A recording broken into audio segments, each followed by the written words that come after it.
Hello, and welcome to the Sensual Soul Project, out of righteous religion and into the sensual soul. I'm your host, Julia Bryan. I am a registered nurse, singer-songwriter, EFT tapping practitioner, and ex-missionary. This podcast is about life beyond religion. It's about asking the hard questions, exploring the infinite shades of gray, and leaning into our ability to hold paradox, embracing the both and versus the either or fundamentalism. In these first few episodes, I will be sharing my story of overcoming spiritual and emotional abuse as a missionary in Uganda, and the messy road of leaving the church and eventually rediscovering my sense of spirituality. Hi, kitty. Outside of its confines. In order to understand what led me on this path, I will start from the very beginning. Act 1. The Wild and Woolly Wobbit. Very early on in my life, in my journey to this planet, I was given the nickname the Wild and Woolly Wobbit.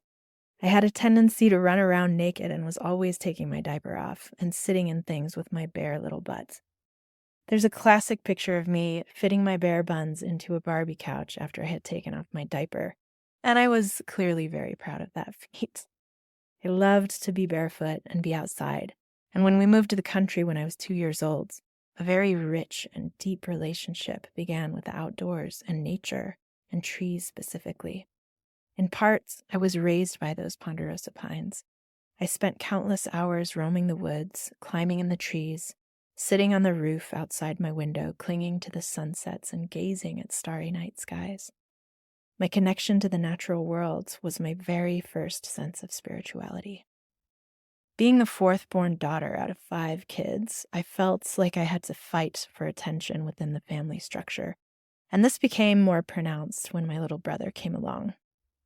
Finally, the long-awaited son was born 3 years after me, and I would struggle to find my place in the family for years to come. That search for belonging and recognition plays a key role in how I ended up becoming so extreme in my devotion and dedication to Christianity and to becoming a missionary later on in my life. Both of my parents endured a great deal of early trauma, and looking back at my upbringing, I'm overwhelmed with a sense of gratitude for how loving my parents were and how much they overcame in their own lives to create a sense of stability for their kids. And while there was dysfunction, there was just so much love. There was a period of time when I wanted to blame my parents for their religiosity and blame them for my choices, me choosing this extreme path in religion. And I'll get into that more later on in the story. But for now, I want to say that after going on my own personal healing and growth journey, I see that my parents were pursuing a path that supported them and helped them in raising 5 kids and gave them a sense of community and belonging. They were working so hard to provide for all 5 of us and to manage life, and now I have a much deeper appreciation for what an amazing feat that was. I was around 4 years old when I decided to invite Jesus to come live in my heart. My 3 sisters are 5.5, 8, and 10 years older than me, and we were having some kind of youth group function at our house. At these types of gatherings, there's often an altar call to those who have not accepted Jesus Christ as their Lord and Savior, because if you haven't done this, you'll suffer an eternity in hell. My little best friend, Jamie Barber, was there with me, and we wanted to be included, so we decided that we were going to raise our hands and say the prayer, which I've grown to see as something really beautiful. I used to laugh about it, like, what hell flames does a 4-year-old need to be saved from? And one of my mentors said to me not too long ago, "What's funny about that? How beautiful that you were wanting to seek right relationship with your understanding of a higher power, of source, of spirit. That's a beautiful desire." And I see that now. I also noticed that a big part of it was the fact that I just really wanted to fit in with my older sisters. And I didn't want to go to this terrifying place called hell. And that was the worldview that I was introduced to. So that began my relationship with Jesus Christ. Over the years, we went to several different churches. I was too young to understand or remember the details around why we left those churches, but we ended up having a home church led by my mom for a couple of years, late grade school through early junior high for me. Now, in junior high, I was ruthlessly teased for being chubby by one of my best friends, who was my next door neighbor. For some reason, I became the target for his ruthless teasing, to the point where I begged my mom to homeschool me for my 8th grade year, and she finally relented and homeschooled me that year. She was my best friend, one of my only friends, and she emphasized the value of having a relationship with God above all else. We were doing home church at the time, and I wanted to join a youth group and start going to a church because I wanted to make some friends and have social connections and just get out of the house. And so we started going to this little church in a small town nearby.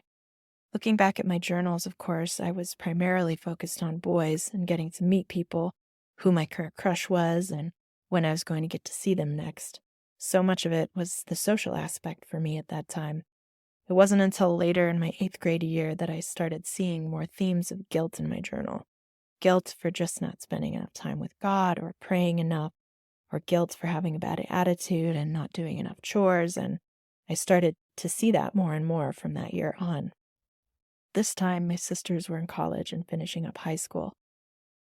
I remember the focus being so heavily placed on sexual purity.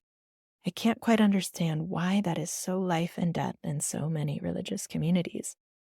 I perceived that it was viewed as being more important than anything else in my life, more important than grades, important than developing friendships.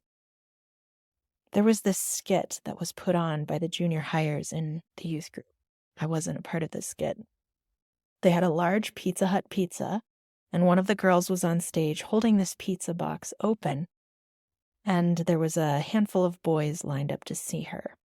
Each boy represented someone that she dated before finding her husband, the one she's going to spend the rest of her whole life with. And she offered her pizza to each one of them, the pizza representing her body.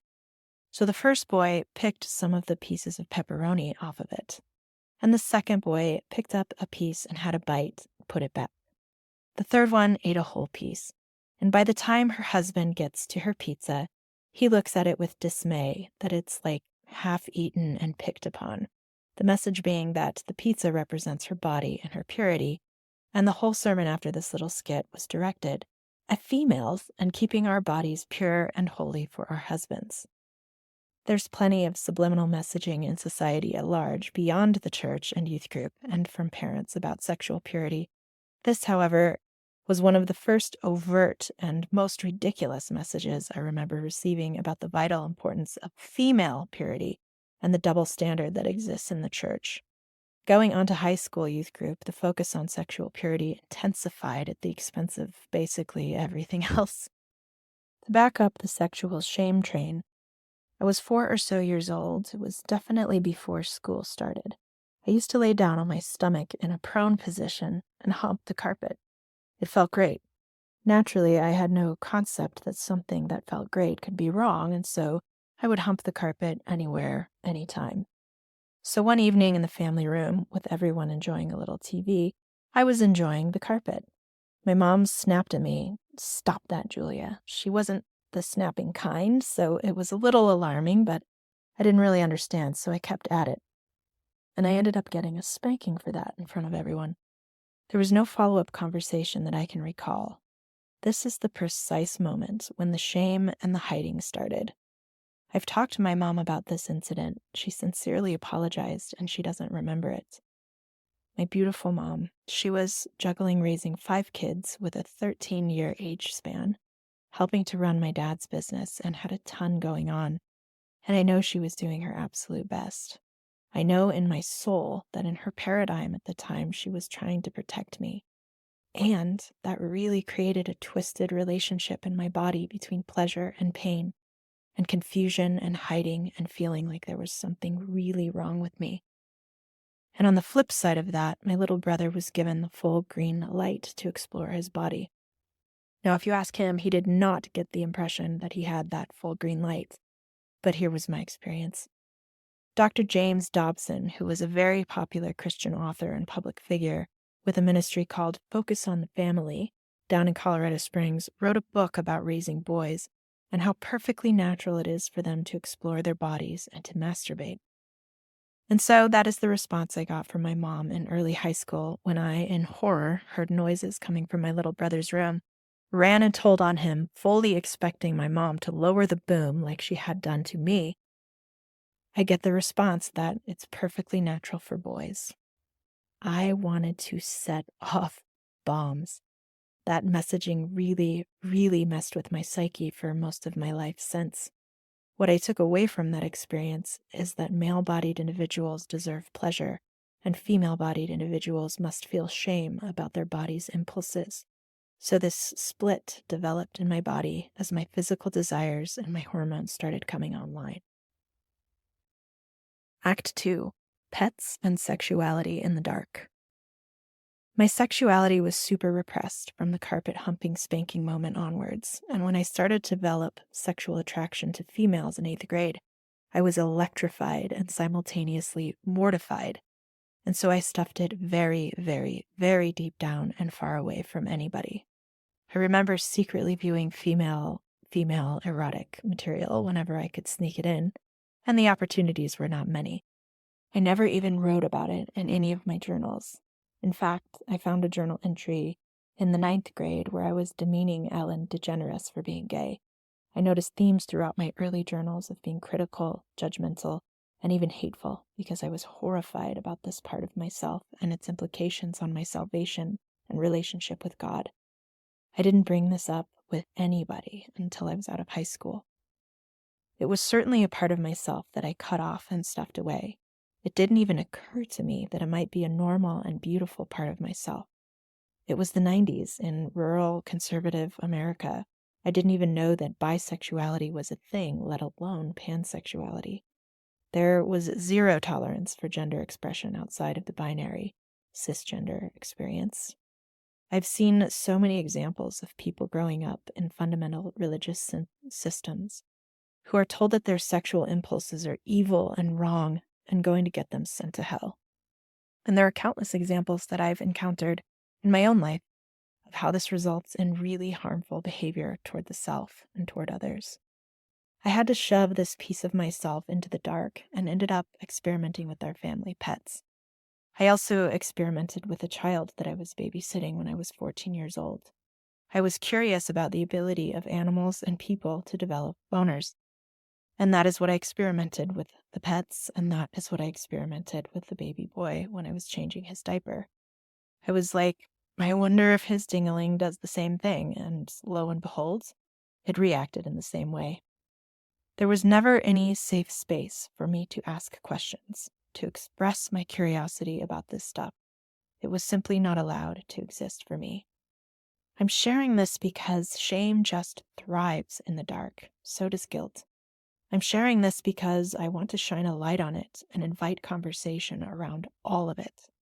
I'm sharing this because I believe there is a direct link to my being shamed for having any sexual impulse at all, and me going into the dark to hide and doing shameful things as a result.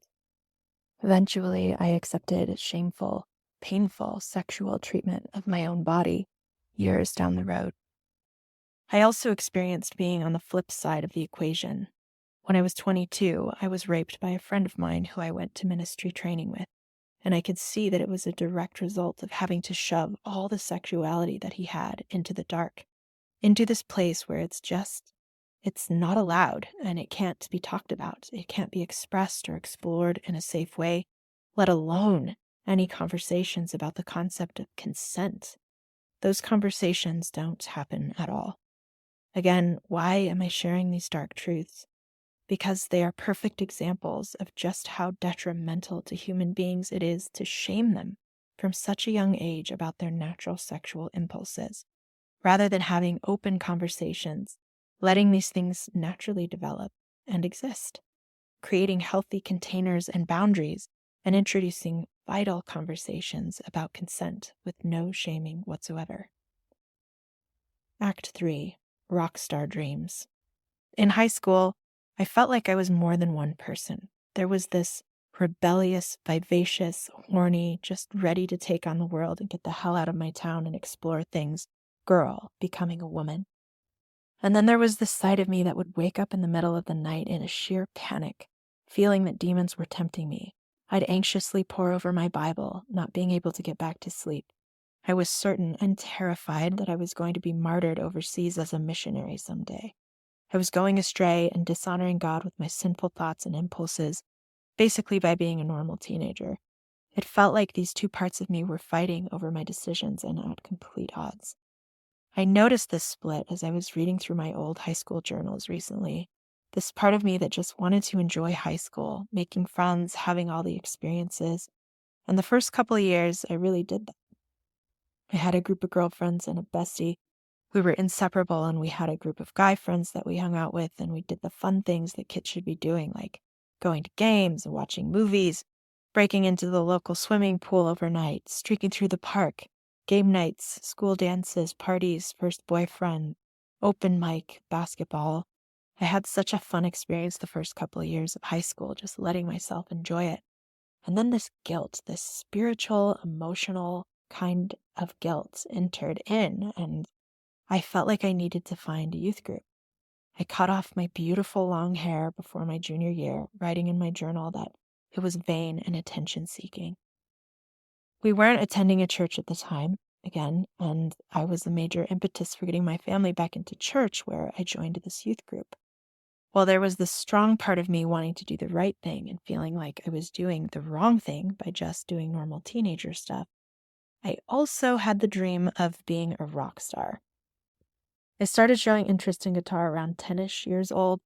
My mom not only plays guitar, she also plays piano and has an incredible voice. She comes from a legacy of musical people on her mother's side. Music was a huge part of our household and a magnificent gift that she shared with us. I also have a dear uncle, my Uncle Bob, who has also always encouraged me to pursue musical endeavors and taught me my first little bit of music theory on the guitar. I got a lot more serious about it in high school. And that's a huge reason why I wanted to find a youth group, so that I could play in the youth worship band and feel really good about myself. Meet boys, of course, be impressive, and maybe be a rock star someday.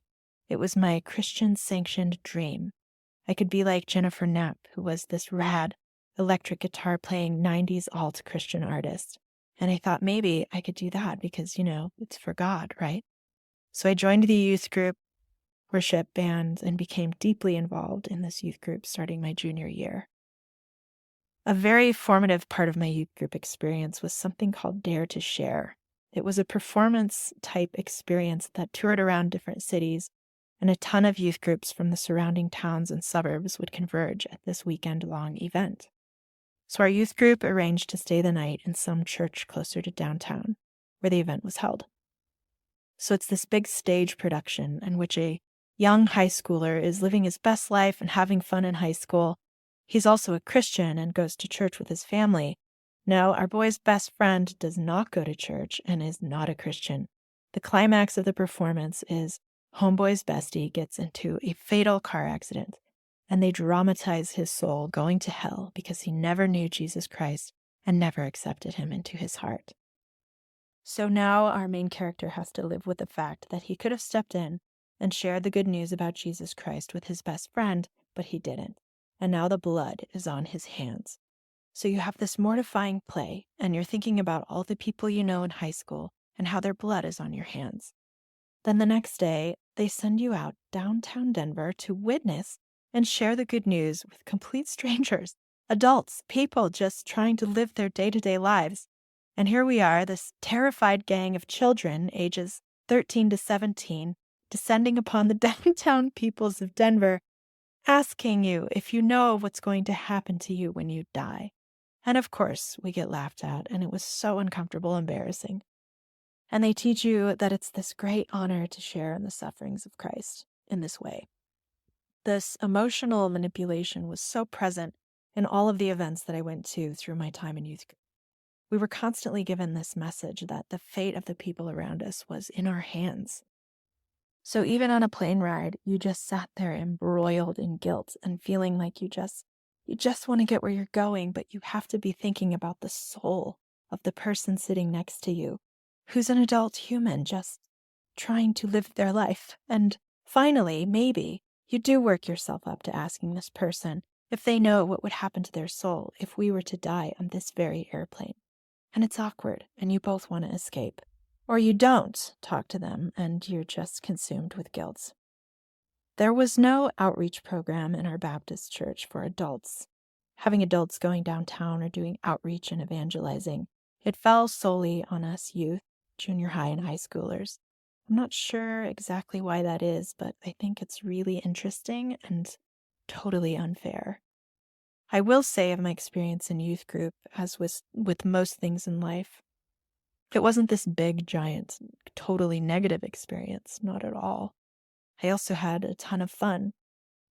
And it was a safe place to just be totally weird and to be yourself, as long as you kept anything queer or sexual stuffed away, that is. I did enjoy the friendships that I developed, and I absolutely loved my youth pastor and his wife, and I spent a lot of time with them. He was in the worship band with me as well. We shared a ton of laughs, and I felt that he was very invested in my success as a human being through his very Christian lens. He cared deeply about me and about the other kids in the youth group and went to great lengths to create fun and meaningful experiences for us. Was there any guidance for me in preparing for my life path, discovering what I wanted to do with my life? No, there wasn't. There was just such a huge focus on sexual purity, sharing the gospel with everyone around you, and making sure you found a good Christian man, of course. But as far as any practical guidance for my life and next steps after high school, I was left seriously wanting from the different spheres of influence in my life. My folks were in a really tough spot when I was in high school, dealing with both of their mothers approaching end of life, having to move them out of their homes, huge transitions. My little brother was going through a lot and wasn't an easy relationship for my folks. They were under a huge amount of strain. I didn't receive a whole lot of direction and guidance for what to do after high school. I mention I've been reading my old journals. I had this idea after taking an entrepreneurship class that maybe I would become a massage therapist and start my own business, this wellness center for women where I would collaborate with other wellness modalities and make it a peaceful retreat with a tea house and a spa vibe. There was also this seed growing in me that started sometime in junior high.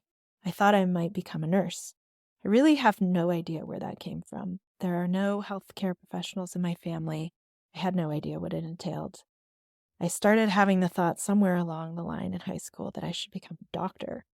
I'm getting great grades, I'm good at math and science, and I could go deliver babies for Jesus in Africa, and that would be really admirable. I also had interest in just business, and I was looking into other degrees. Our high school had reps from different universities come and visit us, and I remember how it lit me up to meet with someone who was interested in talking about what I could pursue and what would be interesting for me and what I was good at. Looking at my grades, telling me about all campus life stuff. My folks just didn't have time to foster those conversations. I didn't get the impression that they were against me going to college. In fact, I know they would have supported me in a decision to go. They were just really squished in the sandwich of their aging parents, struggling with my little brother and having their older daughters graduating college and getting married. There was so much going on for them, and they were proud of my good grades. But again, the most important thing, the bottom line, was always the relationship with God and making sure you stayed sexually pure. I never heard either of my parents saying it was the most important thing to get married, have children, and support my husband in whatever he's doing, but it was modeled. I just remember feeling like so many of the women in our church looked like they were a little dead inside. There was so much talk about the male as the moral authority and submission to the husband as the head of the home. And that was a big deal for my mom. And anytime she talked about it, it just made me want to rage against the machine. And sometimes I did in my journal or out under the night sky. It was a part of this chasm that I felt inside. My best friend Amy was also deeply involved in the youth group. Her and I even fancied ourselves feminazis. We were hardly that, but we both felt this visceral reaction in our bodies to this atmosphere of stifling the spark and sovereignty of women. We even wrote a song about it. It was inspired by this guy from church I had been on a few dates with. He came over to my house and suggested that I make him a turkey sandwich because he was hungry. I took great offense to that, and so did Amy, and so we wrote our little song about being feminazis. It was back and forth, yo-yoing between rage and shame, trying to resist this dream that had been built for me by religion, by the church, by society at large, the dream of finding the one and saving myself for marriage and having this perfect wedding day. This other part of me just wanted out and imagined creating my own business, building a holistic women's health center, moving to the mountains with my boyfriend, and just figuring life out. I had a relationship my senior year that my parents didn't approve of. He was 5 years older than me. There was a lot of conflict between my folks and I over this because of that and because of the fact that we were pretty codependent. Pretty quickly, I spent almost all of my free time with him. I actually met him at a youth group. He had signed up to be a youth leader and then had to step down because he started dating me. Scandalous. So yeah, my folks disapproved of that, then approved of it, then didn't approve of it. So it was this yo-yoing experience with a great deal of consternation and fighting around it. My absorption in this relationship definitely played a large role in me not figuring out what I wanted to do after my senior year. A much bigger role than I have ever given it credit for up until now, really. We broke up and got back together something like 5 times. I remember one day, I think it was very early spring, pretty late in the school year, and I had not put any applications in for schools. My mom came home with this brochure for a program called 24/7 Leadership Academy. She had been at the World Prayer Center down in Colorado Springs. It was a ministry training program for college-age youth based out of New Life Church in Colorado Springs. I had also been looking into a program called Youth with a Mission, or YWAM. They had a program in Hawaii for musicians who were wanting to become worship leaders, and that was obviously appealing because music and Hawaii. Youth with a Mission was known for being more relaxed in their approach to discipleship and training young people. I decided I was going to apply for this 24/7 thing, and I got accepted. I felt like finally I was going to go all in and stop being these two different people. You know, the person that gets handsy with my boyfriend and is super horny and wants to run away to the mountains and do my own thing. And then this other person who really craved doing the right thing and, yes, being in right relationship with God and making the most out of my existence, serving people. I wanted to go all in, 110%, and give my heart and soul and body over to what I thought was right. Act 3, all in. So here I was, the year 2001. I turned 18 the summer after graduating high school. I broke up with my older boyfriend for the 5th and final time, and I was ready to ship off to 24/7 Leadership Academy. I mentioned earlier the program was run out of the evangelical megachurch called New Life Church, led by Pastor Ted Haggard in Colorado Springs. Here is an excerpt from the acceptance packet I received. Total commitment. In order to accept your appointment to 24/7, you need to be prepared to meet the demands of the program and ultimately the demands of a lifestyle of ministry. As the Great Commission's completion looms before this generation, it is essential that we commit to giving all of ourselves to everything that we do. Your calling will be nurtured within the program, but only God knows the full extent of how it will be utilized in the future. This calling cannot be taken lightly because people's eternal lives depend on our earnest pursuit of this call. Decide now to join the battle lines and purpose in your heart to stand among fellow warriors as we join together in one of the most exciting and significant assignments of your life.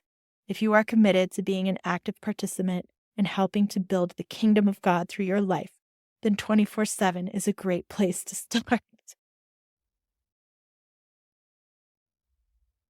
The program promised to completely revolutionize a young person's life, boasting opportunities to train and serve both locally and abroad, leading mission trips to countries known to be hostile to Christianity, and to catapult the young person into a life on fire for God's kingdom.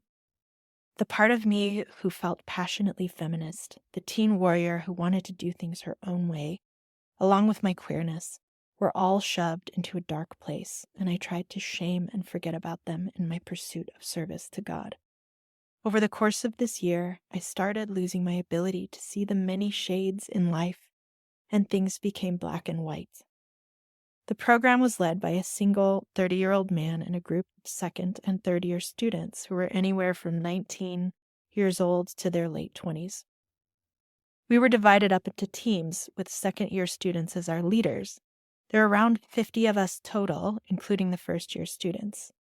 Team time was required, and there were truth talks when I'd done something the young leaders had felt was out of line, followed by consequence time, which may include extra chores around the church or just going to some church member's house and cleaning it for them during our little free time. There was another special punishment reserved for girls who accidentally showed the small of their backs when leaning over to pick something up. It was called the Skin Flick Club. My best friend in the program and I were the only two girls to be placed into this club. The consequence was having to wear floor-length skirts and dress shoes for an entire month. As 24/7 interns, we were the grunt workers of the church. We ran the cafe, we helped run children's church, youth group and youth retreats, and sat in classes for hours. We staffed all the major productions that New Life Church would put on each holiday, especially the Easter production, renowned for its gruesome and realistic depiction of the crucifixion, as well as the impressive prosthetic makeup used for Satan and the demons. I landed myself a solo in this play, and I'll admit it was really fun to be part of such a huge production. The first month of the program was considered an initiation, full of extremely difficult trials meant to strengthen us and no doubt to weed out the weak, or perhaps the sane. The daily physical training was designed after military boot camp. We also spent 3 days roaming through national forest land learning wilderness survival tactics from a former Army Ranger. All of the training culminated in a cross-mountain race, 70 miles cycling, 25 miles hiking, climbing, and rappelling through the Sangre de Cristos, and 2 miles paddling. This was done in 2 days. Each team had to carry a big wooden cross, which we took turns lugging through the wilderness. After this race, we went through something called missions training. This used to be New Life's biggest production of all. It was something that was shrouded in mystery. Church members, staff, and 24/7 alumni and leadership alike weren't allowed to speak to first-year students about it. Many New Life Church staff members, pastors, and church members look forward to participating in this production. It was huge. It all starts in the dead of night. The second and third-year students dress in black with black beanies, looking like complete criminals. The host families are expecting them and leave a door unlocked. I'm sound asleep when they burst into my bedroom, jolting me awake with flashlights in my face and shouting commands to fill a trash bag with gear. I was given a list and just a few minutes to frantically gather what I could as they shouted commands. I was then blindfolded, led to a car, and driven to the church as creepy music played in the car. Once we arrived, I was led to a chair where I had to sit with my bag on my lap. I was still blindfolded, though I could sense others around me, and now the creepy music was playing loudly on the PA system. After what felt like forever, the sound of our director's voice boomed through a microphone, explaining to us what was going on. This was missions training, and we were about to face one of the hardest things of our entire lives. We were given the opportunity to raise our hands if we wanted it rough, and the opportunity to raise our hands if we were scared. I didn't raise mine at all. What the heck is missions training? The purpose of this massive 3 days long production was to simulate going into countries that were closed to Christianity in order to prepare us for our big missions trip at the end of the year. There were so many participants. We had pastors, church employees, church members, 24/7 alumni, and of course, our leadership all coming together to create this production, pretending to be people from different countries. We were blindfolded and piled into a small closet for a few hours of sleep, if you could manage, before being put on a bus and told to pretend it was an airplane.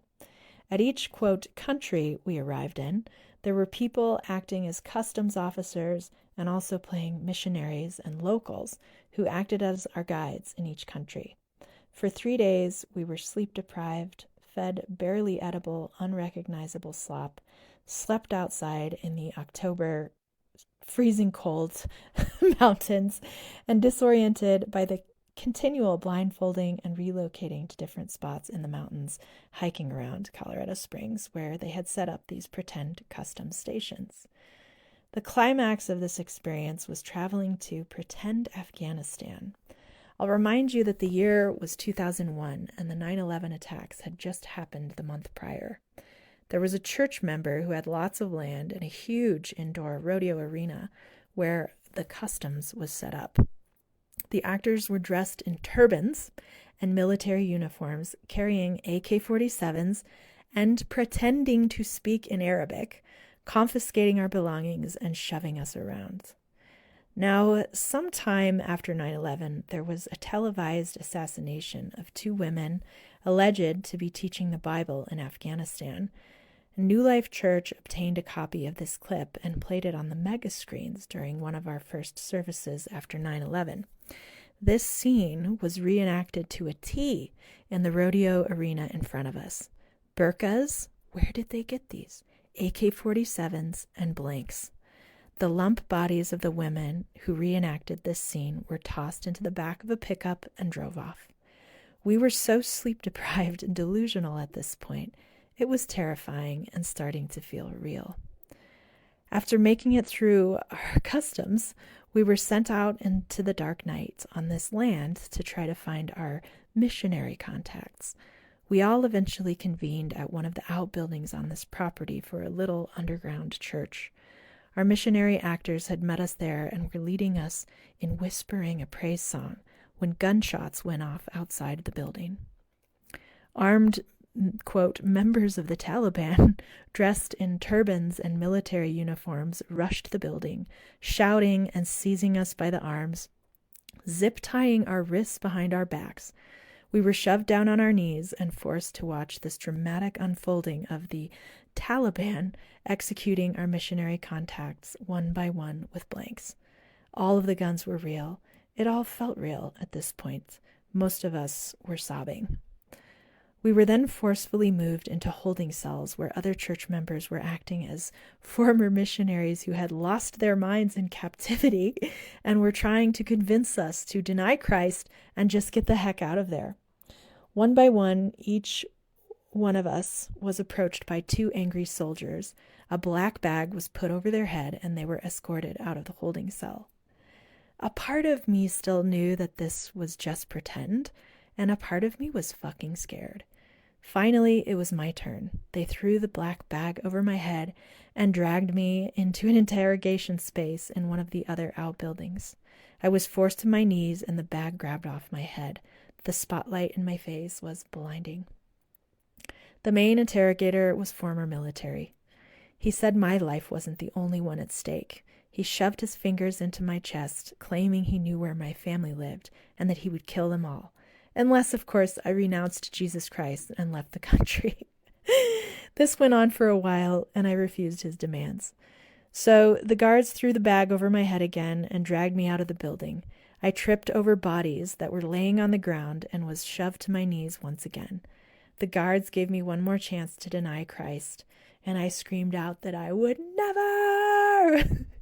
A blank gunshot goes off in my ear, and the director pulls the bag off of my head. "Congratulations, you just died for Christ," he exclaims, as he embraced me among the bodies of actors playing dead. Of course, I was an emotional wreck by this point. We were then taken back one by one to the rodeo stadium, where we were treated to real food and warmth. I was in a total stupor. What this experience did for most of us was to bind us together in a way that no one in our lives could understand.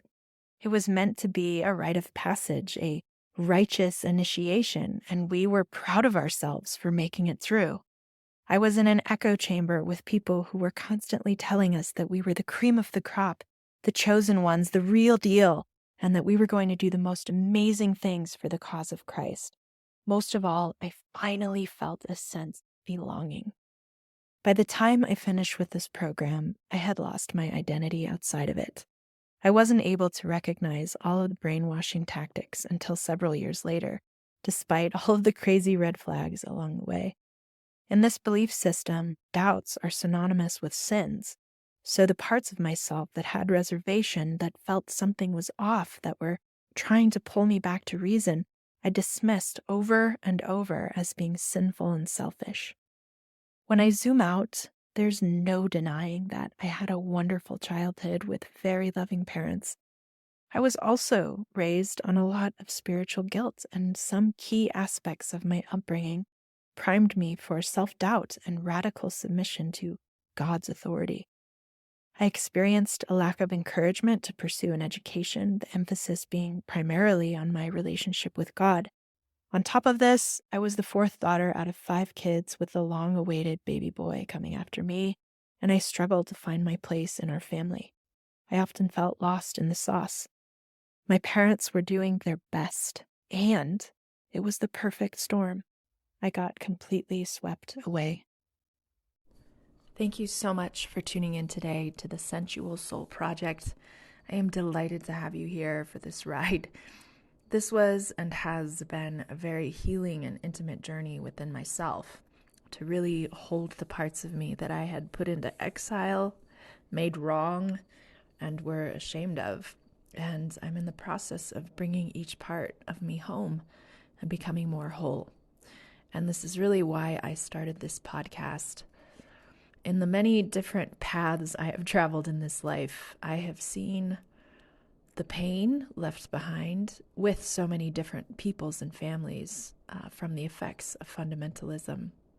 And particularly as a nurse working for the Coalition for the Homeless downtown, and also working on a locked psychiatric unit, I've heard countless stories of people who have been traumatized by fundamentalism, by religion, and who struggle to find healing and make sense of their journeys. That's ultimately why I created this podcast.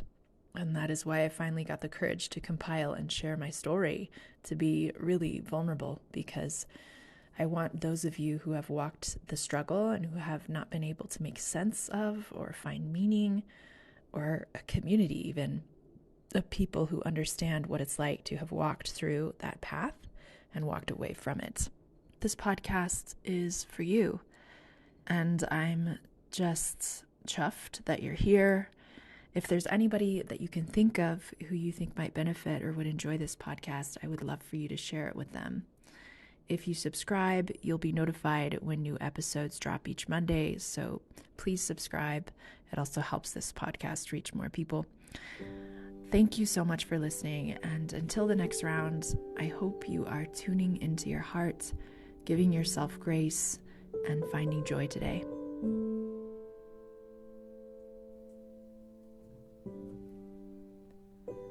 So sweet,